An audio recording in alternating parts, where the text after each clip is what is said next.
Assalamualaikum warahmatullahi wabarakatuh.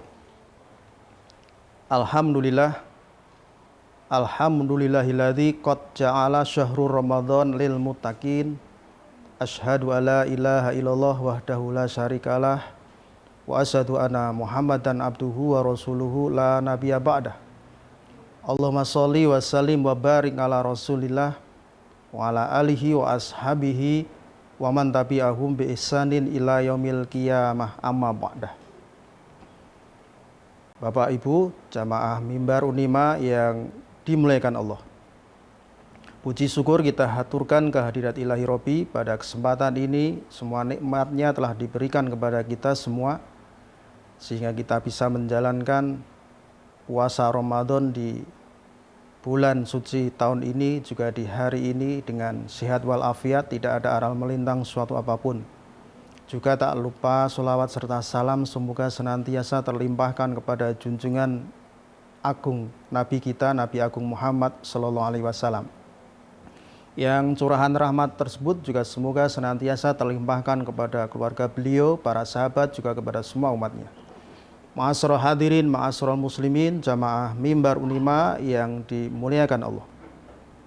Dalam Quran surah Al-Baqarah ayat 183, A'udzubillahi minasyaitonirrajim.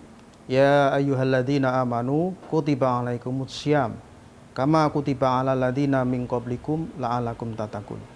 Ya ayyuhalladzina amanu, he eling-eling wong akeh kang padha iman. He orang-orang yang beriman, kutiba wis diwajibake ngalaikum ing atase sira kabeh apa asyamu siam utawi poso, kama kutiba kaya dene wis diwajibake, seperti halnya telah diwajibkan, kama kutiba ngalal ladina ing atase wong akeh min qablikum saking ing dalem sadurunge sira kabeh, seperti halnya telah diwajibkan kepada orang-orang sebelum kamu. La'alakum, supaya kamu semuanya, supaya sira kabeh iku tatakun, kalebet tiang-tiang ingkang bertakwa. Jamaah soimin soimat, jamaah mimbar Unima yang dimuliakan Allah Subhanahu wa taala. Jadi perintah puasa di situ itu sudah bukan hal yang baru lagi. Artinya umat terdahulu itu sudah menjalankan perintah puasa, meskipun ayat 183 itu belum turun gitu. Tapi tata cara pelaksanaannya yang berbeda gitu. Misalnya dalam tafsir Ibnu Katsir itu, Ibnu Katsir menjelaskan umat dahulu itu puasanya 3 hari setiap bulan ya. Meskipun ada pendapat yang berbeda ya. Nabi Adam itu juga sudah melakukan puasa, Nabi Nuh Nabi yang ketiga. Jarak Nabi Adam sama Nabi Nuh itu adalah 1000 tahun kalau nggak salah itu. Begitu. Jadi Nabi Nuh itu dalam tafsir Ibnu Katsir menjalankan syariat puasa itu 3 hari setiap bulannya gitu. Kemudian Nabi Ibrahim itu juga setiap kali mau menerima suhuf ya, lembaran yang disucikan atau mau menerima wahyu itu juga berpuasa. Nabi Musa juga berpuasa 40 hari 40 malam dalam menerima wahyu, terkenal dengan the 10 commandment itu, yaitu 10 perintah Tuhan. Jamaah mimbar Unima yang dimuliakan Allah. Jadi para sahabat Nabi pun melakukan syariat puasa ini dulu 3 hari setiap bulan sebelum Nabi hijrah dari Makkah ke Madinah. Ketika Nabi hijrah sampai Madinah itu kan Nabi melihat orang-orang Yahudi pada puasa itu. Kemudian disyariatkannya puasa sunnah sebelum Muharram itu. Kata Nabi, kami lebih tepat berpuasa di tanggal 10 Muharram daripada kalian, kata Nabi. Kemudian setelah itu barulah ayat 183 itu turun, Quran surah Al-Baqarah itu. Jamaah mimbar Unima yang dimuliakan Allah Subhanahu wa taala. Kemudian puasa itu la'alakum tatakun, agar kamu semuanya menjadi orang-orang yang bertakwa. Hampir semuanya efek atau dampak akibat dari puasa itu adalah bermuara pada satu, yaitu peningkatan pengendalian diri gitu. Jadi kalau ada pertanyaan ingin bahagia, jawabannya kendalikan diri. Karena hampir semuanya efek dari puasa itu hanya ada satu muara, yaitu hampir semua bermuara pada peningkatan pengendalian diri. Kalau ingin bahagia, pertanyaannya begitu, Anda ingin bahagia, kita ingin bahagia semuanya, maka jawabannya cukup singkat, padat, jelas, maka kendalikan diri begitu. Jamaah Mimbar Unima yang dimuliakan Allah Subhanahu wa taala.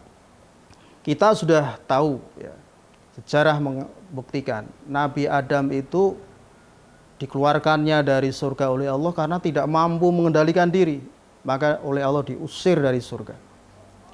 Qabil membunuh adiknya Habil, tega sekali membunuh adiknya Habil ini karena tak mampu mengendalikan diri, meskipun setelahnya itu menyesal atau getun. Kemudian Nabi Yunus dimasukkan oleh Allah dalam perut ikan paus yang besar itu selama 3 hari itu karena tak mampu mengendalikan diri, karena tak sabar menghadapi umatnya yang tidak patuh padanya.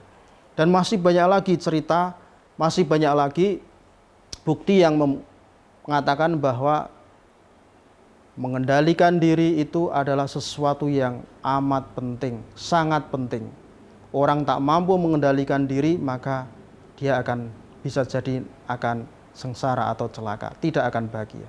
Jamaah Mimbar Unima yang dimuliakan Allah Subhanahu wa taala. Nah, sekarang apa yang harus kita kendalikan diri itu? Setidaknya ada 4. Yang pertama yaitu kendalikan dosa kita. Yang kedua kendalikan harta kita. Yang ketiga kendalikan ucapan dan perbuatan kita. Kemudian yang keempat adalah kendalikan tujuan hidup kita. Jamaah Mimbar Unima yang dimuliakan Allah. Yang pertama, kendalikan dosa kita. Nabi itu sudah dijamin tidak punya dosa, maksum ya, tidak punya salah. Tapi istighfarnya sehari semalam itu 70 sampai 100 kali. Astagfirullahaladzim begitu.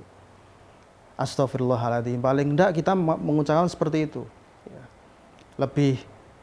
Ingin lebih yang dari itu, astagfirullahaladzim alladzi la ilaha illa huwal hayyul qayyum wa atubu ilaihi. Ingin lebih sempurna dari itu, yaitu istighfar yang paling sempurna. Allahumma anta rabbi la ilaha illa anta khalaqtani wa ana abduka wa ana ala ngahdika wa wa'dika mastata'tu. A'udzubika min syarri ma sana'tu abu'u laka bi ni'matika alayya wa abu'u bi dzambi faghfirli fa innahu la yaghfiruz dzunuba illa anta. Begitu. Jamaah Mimbar Unima yang dimuliakan Allah Subhanahu wa taala. Jadi di dalam bulan suci Ramadan ini ada yaitu bulan yang penuh maghfirah, ampunan. Maka semoga di bulan suci Ramadan ini Allah mengampuni dosa-dosa kita semua. Kendalikan dosa kita. Kemudian yang kedua yaitu kendalikan harta kita.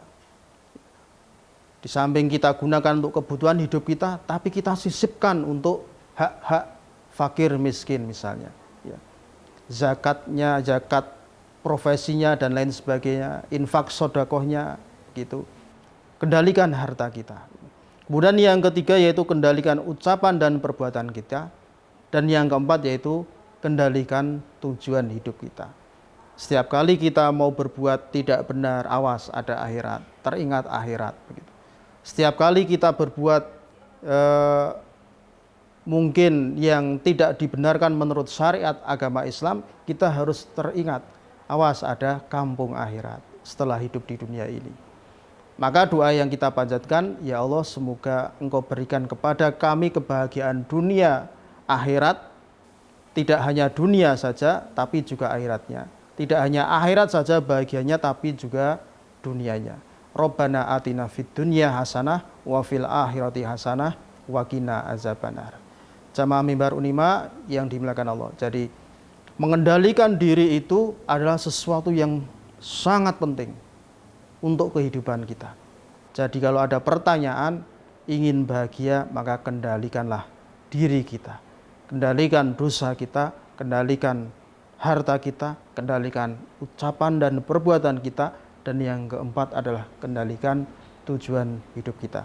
Semoga puasa yang kita jalankan pada tahun ini, pada hari ini diterima oleh Allah Subhanahu wa taala, dan Allah mengampuni dosa-dosa kita di bulan suci Ramadan ini.